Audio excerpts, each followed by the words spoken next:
तो जवानी जे तोहर फरे फरे फरे जीके म्यूजिक रिकॉर्डिंग स्टूडियो गोलबंदा। तो जवानी जे तोहर फरे ये सब जानी छोड़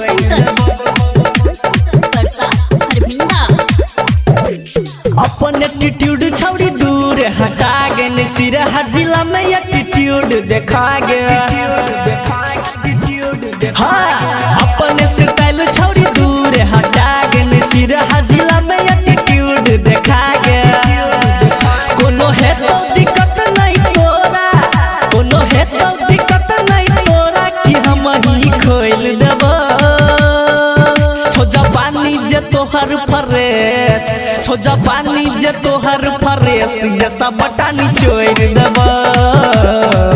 छो जवानी जे तोहर फरेस ये सब बटानी छोड़ देबो छो जवानी जे तोहर फरेस छो जवानी जे तोहर फरेस छो जवानी जे तोहर फरेस ये सब बटानी छोड़ देबो ये सब दिन ताकै छहिए ये सब के डाकै छहिए बताबै छियो हम त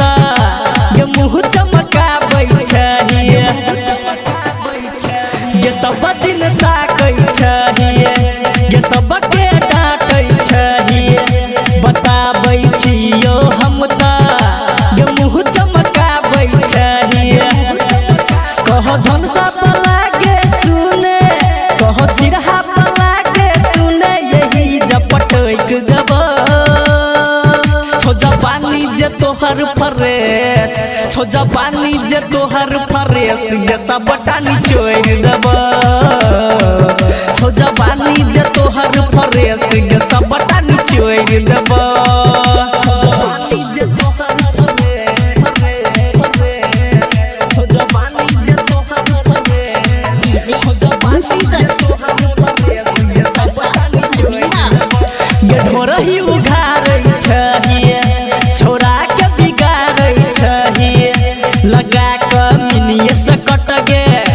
तू मन सनकाबै छहिए ये ढोरही उघारै छहिए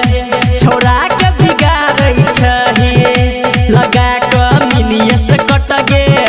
तू मन सनकाबै छहिए कहो राज उदीप धीरन गे कहो राज उदीप धीरन गे कमर के झटोइक देबो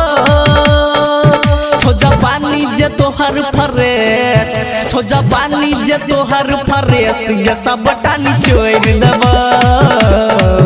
छो जवानी जे तोहर फरेस ये सब बटानी छोड़ देबो।